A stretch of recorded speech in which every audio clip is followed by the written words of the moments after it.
बिस्मिल्लाहिर्रहमानिर्रहीम। आज हम साइबर सिक्योरिटी एंड पाकिस्तान के बारे में पढ़ेंगे और हम ये भी देखने की कोशिश करेंगे कि rising cases of cyber attack किस तरह से हो रहे हैं। ना सिर्फ पाकिस्तान में बल्कि पूरी दुनिया में साइबर अटैक के केसेस किस तरह से बढ़ रहे हैं और किस तरह से हम सॉल्यूशन ढूंढ सकते हैं इस इशू को टैकल करने के लिए। अगर आपको ये वीडियो अच्छी लगे तो आप चैनल को सब्सक्राइब भी कर सकते हैं और इस वीडियो को लाइक और शेयर भी कर सकते हैं। तो साइबर सिक्योरिटी क्या होती है? सबसे पहले cyber security is protection of data and information from unethical use. Cyber security ये है कि आपका जो डाटा है, चाहे वो किसी गवर्नमेंट के डिपार्टमेंट का डाटा है, चाहे वो किसी इंडिविजुअल का डाटा है, चाहे वो किसी और का डाटा है, चाहे आप किसी हेल्थ ऑफिशियल के पास गए हैं, आपकी जो हेल्थ की प्रोफाइल है उसका डाटा है उसके कंप्यूटर में, उस डाटा और इन्फॉर्मेशन को प्रोटेक्ट करना है, किसी गलत इंसान के हाथ में जाने से रोकना है ताकि वो इसका अनएथिकल यूज़ ना कर सके। तो इसको हम क्या कहते हैं? साइबर सिक्योरिटी कहते हैं। साइबर सिक्योरिटी के बाद ग्लोबल सिक्योरिटी इंडेक्स में अनफॉर्चुनेटली हमारा जो रैंक है वो 7th रैंक है वल्नरेबिलिटी के हिसाब से। इसका मतलब ये है कि हमारा कंट्री का जो साइबर सिक्योरिटी का जो सेक्टर है वो बहुत पुअर है, उसमें इम्प्रूवमेंट की ज़रूरत है, उसको बेहतर करने की ज़रूरत है। पेगासस सॉफ्टवेयर हमने देखा कुछ दिनों पहले, खबर आई थी 2-3 महीने पहले कि पेगासस सॉफ्टवेयर जो कि एक इजरायली कंपनी बनाती है, उस सॉफ्टवेयर के ज़रिए से दुनिया के जो हाई प्रोफाइल पॉलिटिशियंस हैं उनके जो अकाउंट्स हैं उनको स्पाई करने की कोशिश की गई। उसमें इमैनुअल मैक्रोन का अकाउंट भी था जो कि फ्रेंच प्रेसिडेंट हैं, और उसमें इमरान खान साहब का भी मोबाइल नंबर था जिसको हैक करने की कोशिश की गई। और वो सॉफ्टवेयर क्या है? वो सॉफ्टवेयर इजरायली कंपनी ने डेवलप किया जिसका नाम पेगासस है।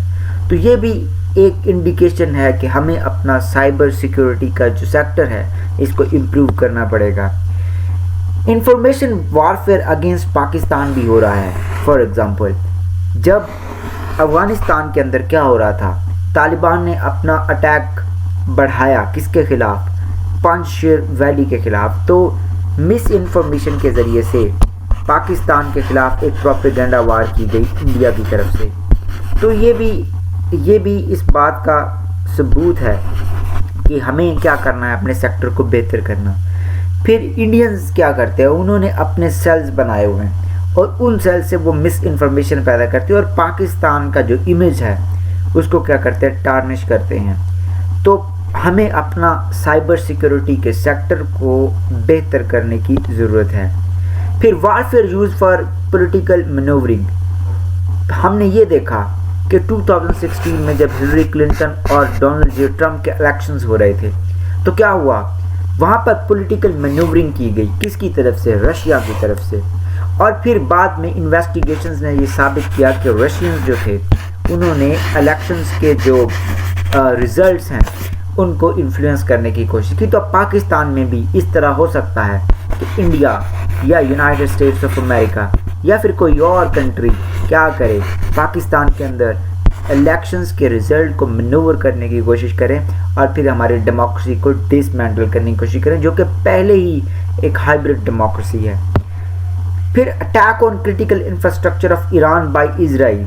हमने ये देखा कि नेतन्स न्यूक्लियर फैसिलिटी के अंदर जो न्यूक्लियर इन्रिचमेंट हो रही थी सेंट्रीफ्यूज के अंदर, उसकी स्पीड को एक साइबर अटैक ने बढ़ा दिया। तो ईरान को इससे बहुत ज़्यादा प्रॉब्लम होनी शुरू होगी। और हमने ये भी देखा कि उनके जो साइंटिस्ट था, न्यूक्लियर साइंटिस्ट था ईरान का, उसको एक सैटेलाइट कंट्रोल्ड मशीन गन के ज़रिए से मारा गया। तो फ्यूचर के अंदर साइबर जो ये सेक्टर है इसका वारफेयर के अंदर बहुत ज़्यादा इस्तेमाल होने वाला है और क्रिटिकल इंफ्रास्ट्रक्चर को भी डैमेज किया जा सकता है। हमने ये भी देखा कि हमारा जो FBI है, हमारा जो FBI का इंफ्रास्ट्रक्चर है उसको किस तरह से अटैक किया गया। 24 घंटे के लिए जो इन्फॉर्मेशन थी वो अनअवेलेबल हो गई साइबर अटैक की वजह से।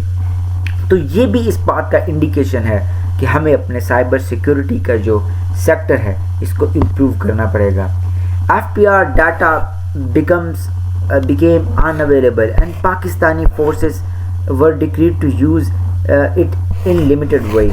एक तो ये बात हुई कि हमारे एफटीआर का जो डाटा था वो अनअवेलेबल हो गया साइबर अटैक की वजह से, और दूसरा ये कि पाकिस्तान की सिक्योरिटी फोर्सेस के जो इंडिविजुअल्स हैं उनको कहा गया कि वो फेसबुक के ऊपर कम से कम इंफॉर्मेशन शेयर करें, क्योंकि दूसरे ममालिक जो साइबर सिक्योरिटी में काम कर रहे हैं, जो साइबर सिक्योरिटी का जिनका डेवलप स्ट्रक्चर है, वो इससे फ़ायदा उठा सकते हैं, हमारी सिक्योरिटी को डिसमेंटल कर सकते हैं। फिर नेवी की वेबसाइट पे एक स्टेटमेंट डाली जाती है किसी हैकर की तरफ से, और उसमें पाकिस्तान और चाइना के जो रिलेशंस हैं, जो कॉर्डियल रिलेशंस हैं, उनको अफेक्ट करने की कोशिश की जाती है, उनको ख़राब करने की कोशिश की जाती है। तो ये सारे जो इवेंट्स हैं, ये सारे जो एपिसोड्स हैं, ये हमें ये बात की तरफ लेके जाती हैं कि पाकिस्तान को क्या करना पड़ेगा, हमें अपनी सिक्योरिटी को, इस सेक्टर को बेहतर करना पड़ेगा, इसके बिना हमारी सिक्योरिटी खतरे में है।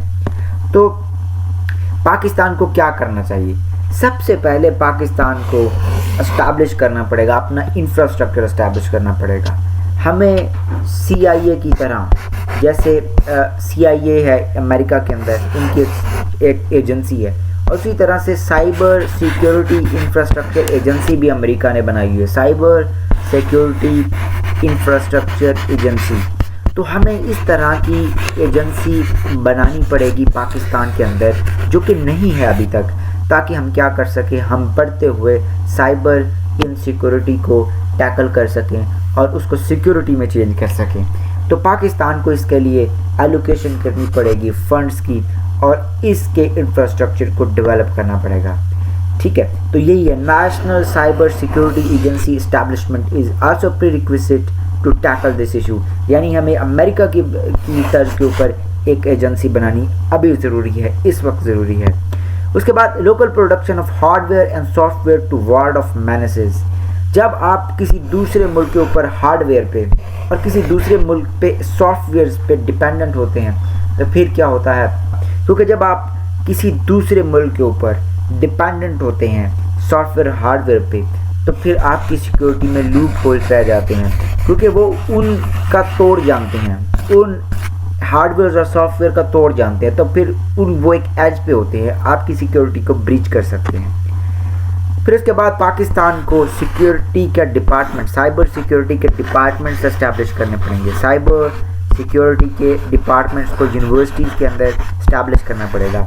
उसके ज़रिए दो चीज़ें होंगी। पहली बात जो ये है कि पाकिस्तान में रिसर्च होगी और पाकिस्तान को पता होगा कि क्या क्या डेवलपमेंट हो सकती हैं और किन किन चीज़ों से हमें, किन किन मेथड के ज़रिए से हमें ख़तरा हो सकता है। और दूसरा, हमारा लेबर रिसोर्स बिल्ड होगा यूनिवर्सिटीज़ के अंदर। जब वो डिग्री लेगा साइबर सिक्योरिटी के अंदर, तो पाकिस्तान को ये चीज़ें करनी अभी ज़रूरी हैं। और भी चीज़ें हैं जो हमें कर सकते हैं, बेहतरीन तरीके से कर सकते हैं, और वो स्टेप्स भी सारे लेने चाहिए। तो मुझे उम्मीद है कि आपको ये अच्छा लगा होगा। शुक्रिया।